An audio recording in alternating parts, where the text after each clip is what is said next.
Hey, everybody, it's Scott Steen with the winnersandwhiners.com coming to you with part two of Today in Sports Betting MLB Style.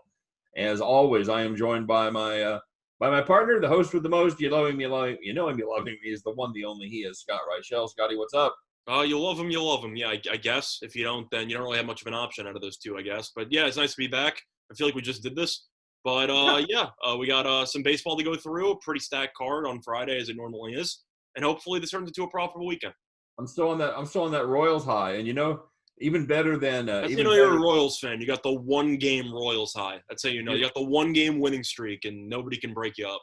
The beautiful thing, and I think they had the Chicago Fox Sports feed yesterday for some reason, and they showed they had virtual people in the stands, like video game people. Yes, they started doing that. I think Fox was the first station to do that, and I don't think anybody else has copied them. I think that they're the only one who's using video game type crowd. Well, and it's weird because Fox Sports Kansas City, when you show the Royals games, they don't do it. They don't show the people like in the outfield and stuff. The Cubs did it. They played on Fox. I forgot who they were playing, but it was on Saturday a couple weeks ago. I think it was against the Pirates, and they randomly had the crowd virtually there. Yeah. And I'm thinking, do people really need to see crowds when they're watching a baseball game? Everyone knows that there's nobody actually there. Right? Are you more interested in the game when you see a cardboard cutout of a face behind home? Who cares? Yeah, but this isn't a cardboard cutout, though. No, I know. I'm saying I feel like they're putting way too much effort into the crowd.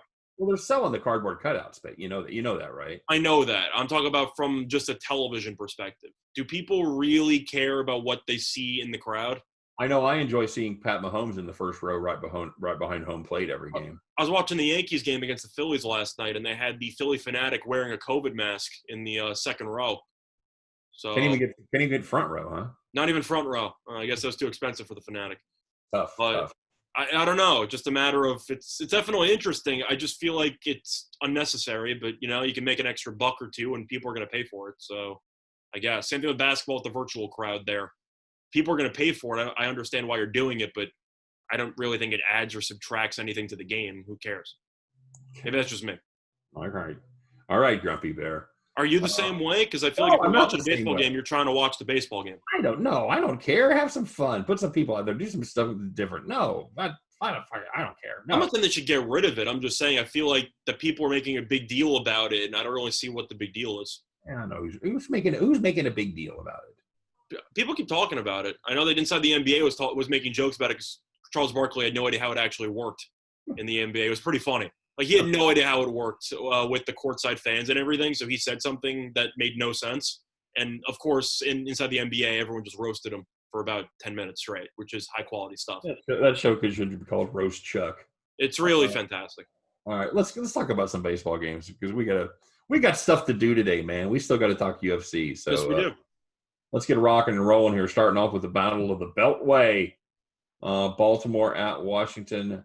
Washington minus 175.9 is your total. Tommy Malone. Touchdown, Tommy Malone. No. Goes against Anibal Sanchez for the Washington Nationals. Scott, the rose, the bloom appears to be off this Baltimore team just a little bit. What makes you say that? The fact they got swept by the Marlins? Hey, break up the Marlins, man. Holy mackerel, they get another good dose of COVID. They're in the playoffs. Basically, I still think they should have forfeited some of the games that they missed, but they've been good. I got to give it to them. And the Orioles finally woke up offensively, and they allowed Miami to wake up a little bit more offensively, and they ended up losing 8-7. So, yeah they can't buy a win at this point in time.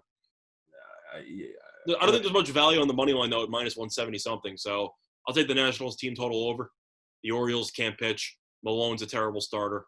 Orioles bullpen's terrible. And the fact that Soto's back in the lineup and the Nationals are off a day off, I think they'll score at least 6 runs in this game. I'll take the Nationals team total over. We're getting I think we're getting a bargain here. Is it 4.5? It's still 4.5. I thought they might go 5.5, 3.5, but they haven't.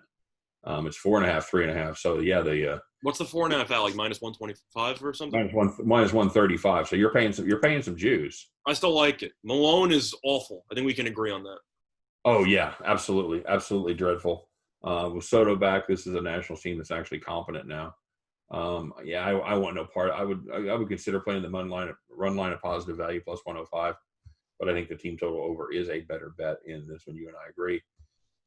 Scott, Yankees, Rays. Inexplicably, Rays are the favorite here, buddy.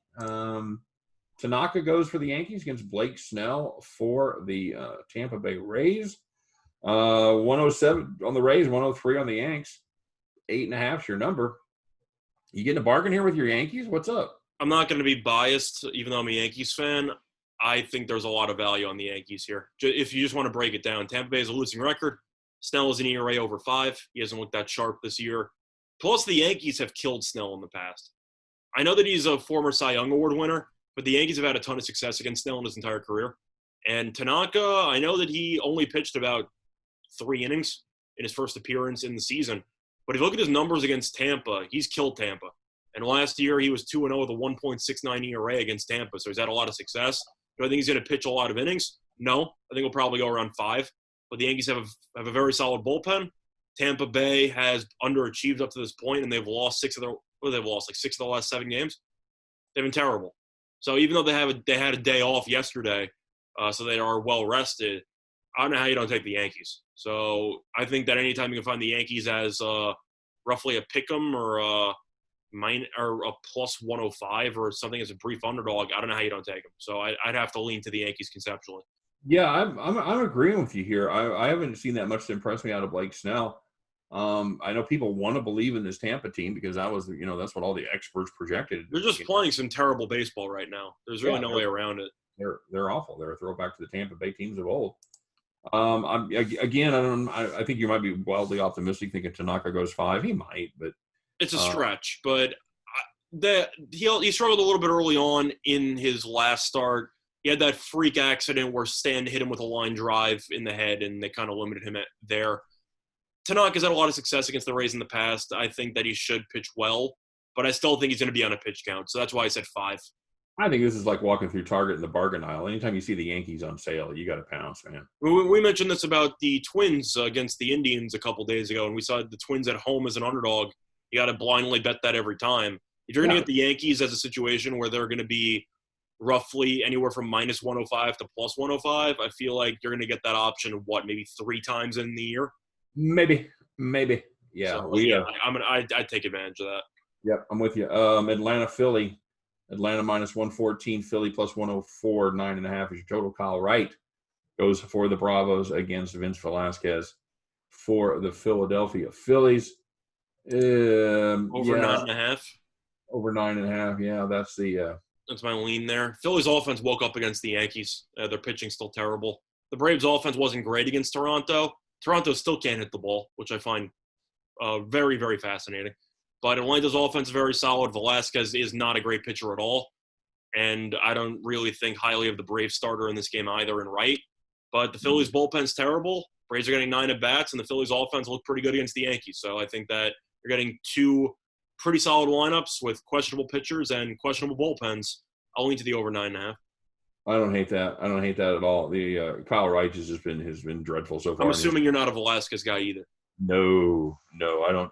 There's really no pitcher on that Philly staff that I like. I'm not a fan. I like Aaron Nola, but Wheeler's okay.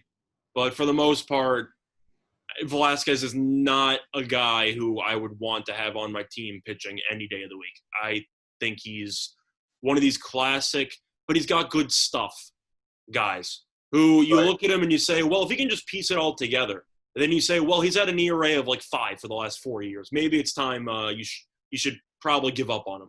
But the Phillies insist that, he's got some stuff. We can't take him out of the maybe every time he gives up 6 runs in 3 innings, you should probably consider taking him out of the rotation, Hey, speaking of a guy with some stuff, how about Matt Boyd as he squares up against the Pittsburgh Pirates and Cameron Cool. Shout out to the Pirates, by the way. They gave up 3 runs to the Twins in the first inning yesterday, and they came back and won. Good for them. Yeah. That cost me money, but yay for them. I know. I think I mentioned the Twins team total, and that also lost. They scored 3 in the first inning, and they ended up with 5. They couldn't even get to 5.5.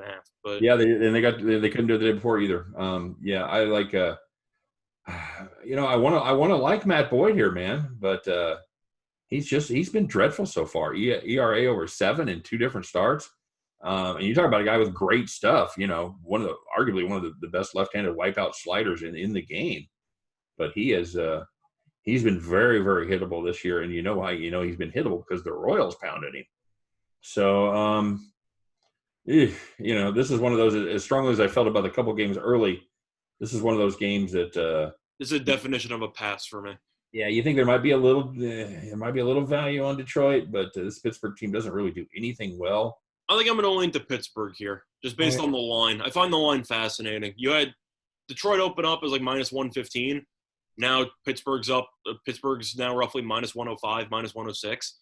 Yeah, I feel like people are kind of daring you to take Boyd at this point because he's been so bad this season, but by name, he's a significantly better starting pitcher. And Pittsburgh, this team's terrible, don't get me wrong. But I got to assume momentum-wise, rallying to beat the Twins yesterday might carry over for a day or two. Maybe. I don't know if that really matters. I don't know if that's an angle, but a thought potentially. I'll lean to Pittsburgh. I think that Detroit got off to a hot start, and I don't think they're any good. I think Pittsburgh, from a lineup perspective, isn't terrible. Bell's, of course, a very solid player. Moran's had a phenomenal year. Newman's a pretty good hitter. This team has some bats, and I think that they can get to Boyd potentially. Okay.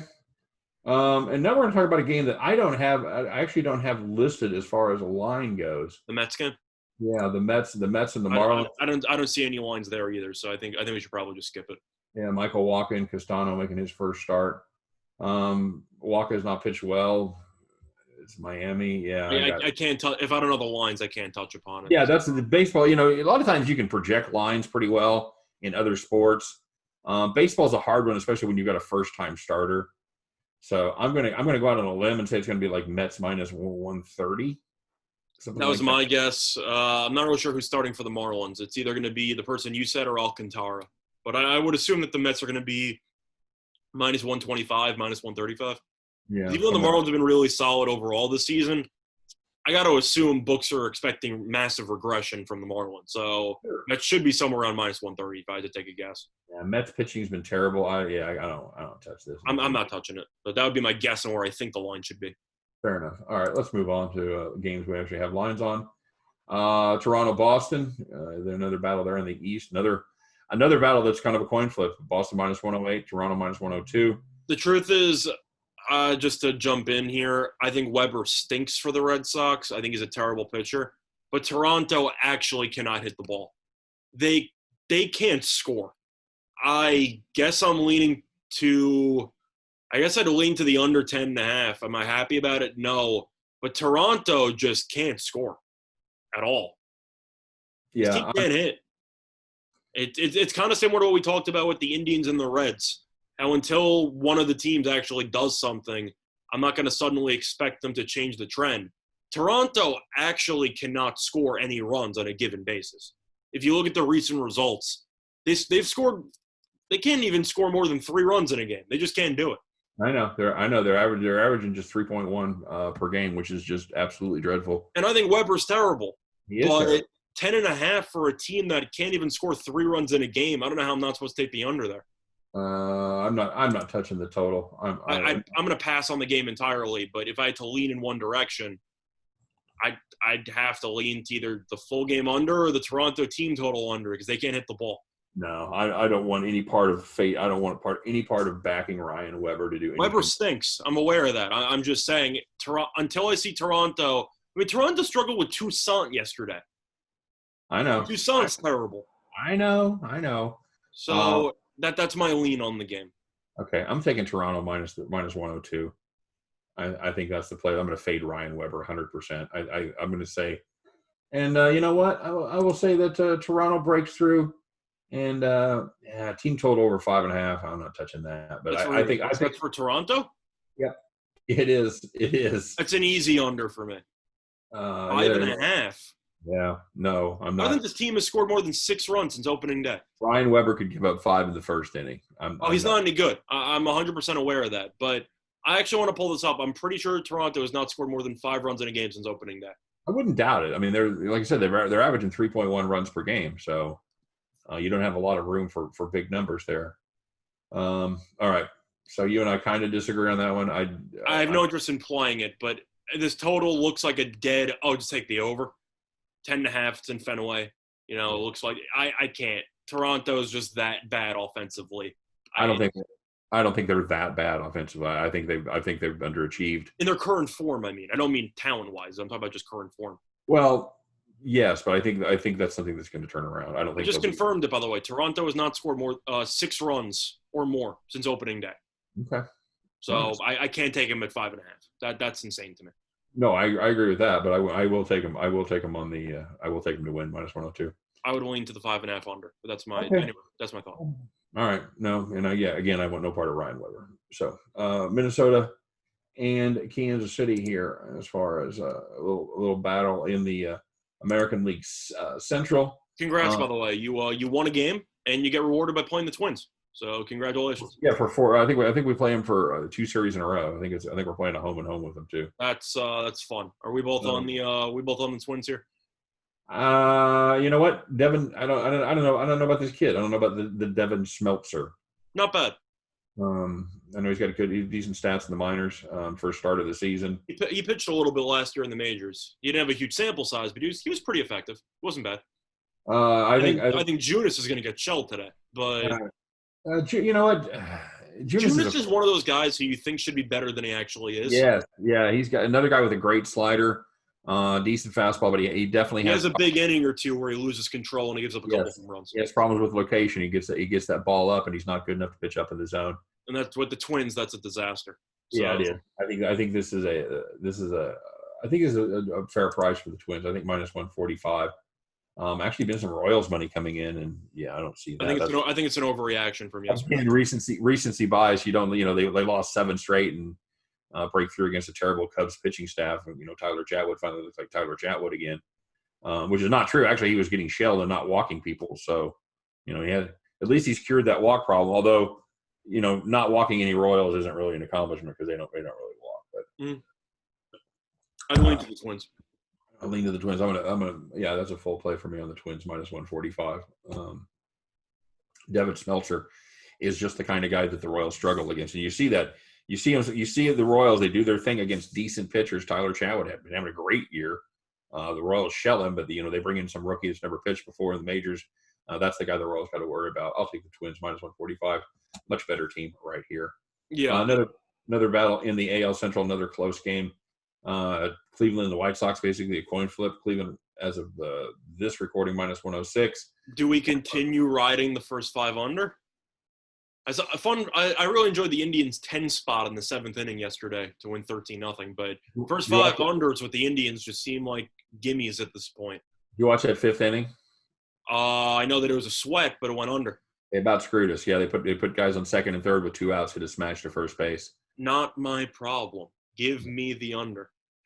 I know that Cease isn't any good. Saval is actually decent, but the Indians have been a dead first 5 under team, and I got to lean to that. I'm probably going to feel the same way about the Reds. I'm probably more Reds on that one. I agree because I think the pitching matchup's better in that Reds game, but I'm going to lean to the first 5 under until the Indians burn me. I'll keep backing it. Okay, all right. I'm gonna play the Indians. I think the Indians are. I think they're starting their run. I think they're starting their turnaround. I think Chicago is. I think they're still a year away. I really do. I think this is a good price for Cleveland. I'm gonna take them at -106. Well, it's a great price anytime you can get somebody facing Cease at like -120. So makes sense.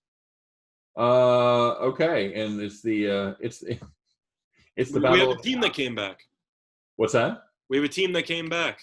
Well, we'll get to that in a second. But some of the Cardinals are actually back. They're alive. I didn't even realize they were playing today. Yeah, you're one away. This is the battle of the hours as Trevor Bauer goes against Eric Lauer. First 5 under. Same thing as I said before. Until the Reds burn me, I'm gonna keep doing it. Yeah, Cincinnati goes against Milwaukee. Cincinnati, small favorite here, -115, as the +105 for the Brew Crew. What is your total here? Is 8.5. 8.5. I'm going to guess we're going to be on 4.5. Let me just double check that because I will ride with you. They're figuring it's probably going to be like -120, but I'll still take it. No, it's even worse than that. It's 4. Oh, it's 4. It's even 4. Yeah, you're getting plus money though. But Under. yeah, plus 110 on the And, under. and once again, until I get burned by Reds first 5, I'm going to keep taking it. Yeah, I think it's. I don't think it's the Cleveland. I don't think it's the Indians. I think it's the Reds. And people might think to themselves, well, even if it's not the greatest number, but it's still working out, why would you still take it? The answer is that baseball's a lot about just trends, and if you notice something before the odds makers do, you can get yourself a lot of value. It's kind of like winning streaks. You always want to back the winning streak. You never want to try to predict the next loss that's going to happen, because at that point you're going to keep doubling down on your bets until eventually it happens once. And if you already lost 3 bets before that, then you lose money overall. So the Reds' first 5 has already cashed, like 4 in a row for us? Yeah. I'm fine with throwing out another one. If I lose, then I just won't do it again. But until then, I'm betting with profit at this point.